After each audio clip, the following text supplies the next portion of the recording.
আমার জীবনটা নষ্ট হয়ে গেল। তুমি কি ভেবেছো আমি তোমাকে স্বামী হিসেবে মেনে নেব? কখনো না, কোনো দিনও না।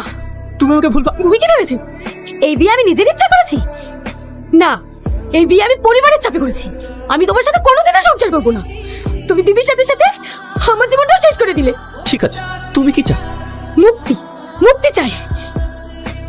এই নাও ডিভোর্স পেপার। ঠিক আছে, আমি তোমায় মুক্ত করে দিচ্ছি।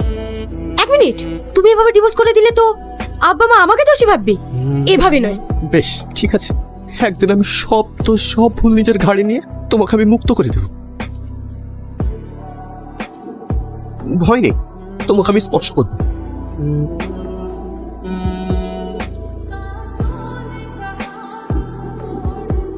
যাই বলো, এতদিন পর আবার এই সংসারটা পরিপূর্ণ হয়ে উঠেছে। বৌমা, তোমার শরীর খারাপ নাকি? না না, তাহলে এরকম লাগছে কেন তোমার? না না, আমি ঠিক আছি। তুমি কি ভেবেছো এইসব গিফট দিয়ে আমাকে মানিয়ে নেবে? কখনো না। ফুল, চকলেট, কেক, তুমি কি করে জানলে আমি এসব পছন্দ করি? হ্যাপি বার্থডে স্নেহা, জন্মদিনের অনেক শুভেচ্ছা রইল।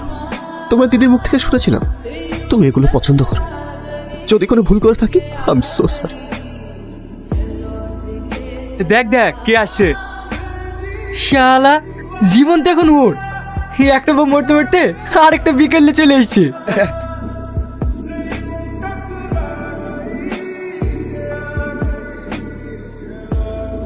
আরে কি করছিস এসব? সবকিছু নিজের ইচ্ছা মতো হয়। নেহা চলে যাক সেটা তো আমি চাই। নেহা চলে গেল তো এটাই হয়।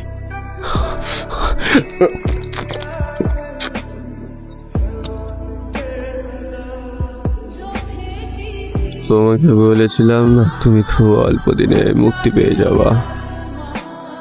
রাহুল, রাহুল, রাহুল,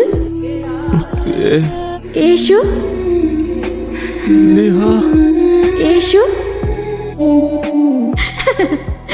এসো, এসো, এসো। নেহা, নেহা,